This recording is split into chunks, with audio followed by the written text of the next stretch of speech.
Pambinta mo, ine? Ang dami po mga kabayan. Plano kasi natin dito mga kabayan, yung mga senior citizen, mayroon silang mga livelihood type. Example, ikaw. Gaubra ka sang silhig. Dito tayo muli mga kababayan sa lugar ni Tatay Manuel. At bisitahin natin siya. Meron po pinapatid sa kanya si Ate Myla Albert Bicol ng Alexamera Society.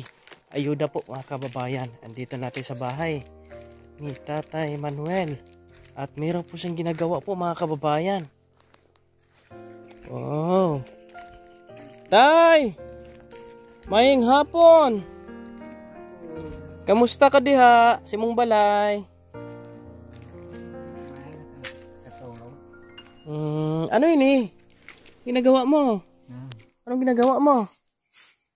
Walis? Ano yung pambinta mo? Oo. Pambaligya po yan? Oo. Kamusta ang buhay natin dito? Okay lang. Yan. Nandito kami tay kasi merong nagpadala sa'yo ng pagkaon ni mo dire. Papasok kami ha. Kung dala po mga kabayan. Nahatid na rin po natin si Tatay Francisco sa si Tatay Felipe ng ganito rin.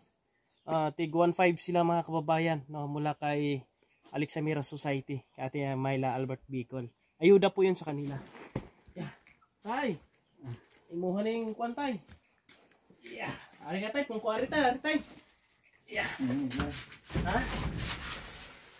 Uy, ang dami niyang ano mga kababayan, oh, walis oh. Pambinta mo ine. Ang dami po mga kabayan. Grabe. Inipon mo ni? Inipon mo? Pila ka adlaw ni mong ipon na? Kuan lang. Tagtung adlaw. Dami siyang mga naipong walis po mga kababayan, no? Pambinta niya ito. Tagpila nga mo, isa ka mo ni tay? 20. 20 pesos. Napakarami ha? Nagko ano? Saan mo ini binibinta? Pinadala mo doon o ikaw nagbibinta? Ikaw gabaligya sine? Saan dito? Oh. Sa taas? Kuan dito sa Palay? Dami. Turay. Sa Kanturay. Nagko kayo? May bigas ka pa dyan. Mayroon pa. May ara pa. Kunti. Kunti na lang. Halika dito. Tingnan mo muna yung padala ni Ate Myla. Ha? Padala ni Ate Myla. Nailanin mo ka itong ni Alto Dre sa una? Itong babae? Siya nagpadala nito, oh. Yan. Makabayan, no? Buksan natin to. Kaya ano mo, tay? Itak mo, itak. Itakin natin to. Tingnan ni mo kuan.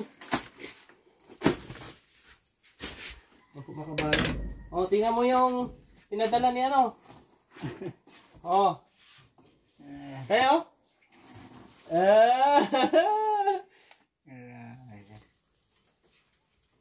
What's up, eh? Tay. Ang dami niyan, tay. Bigas. Pangdagdag sa bigas mo. At ilang grocery, mga gamit ni mo diri, magamit ni mo pagkaon, anak. No? Oo. Makabayan. At ito po ay pinadala ni Ate Myla para sa mga senior. Makabayan. Napakalaking tulong na mayroong ganitong mga tao na nagpapatid ng ayuda sa mga senior citizen tulad sa kanila. Kapag tayo ay walang pang-ayuda, mahirapan po tayo. Wala tayong maibigay sa kanila. Kaya maganda na mayroong mga ganito po mga kababayan, nakakatulong sa kanila, nakakatulong sa ating misyon, yung kanilang suporta po. Kaya sana dumami pa po ang tulad po nila ni Ate Myla ng Alexamera Society. Salamat po. At salamat din po kila Ate Rosalinda Hubero, sila po ni Ate Melda Biani. Sana marami pang tulad nila. Sila Ate Melchora Tibidad, sila ni Ate Minda Lacso, Ate Lynn Castro. Dami ko yan sila makabayan. Sana dumami pa po mga kabayan para ho ay matulungan po tayo na tulungan sila. Kasi sa ngayon, hindi naman po natin kayang sustentuhan lahat kasi madami po sila at wala tayong sapat na pinagkikitaan, wala tayong kita na makakasapat po para pang ayuda sa kanila. Kaya maganda at malaking tulong yung may ganito po mga kababayan. Kaya tay, unsay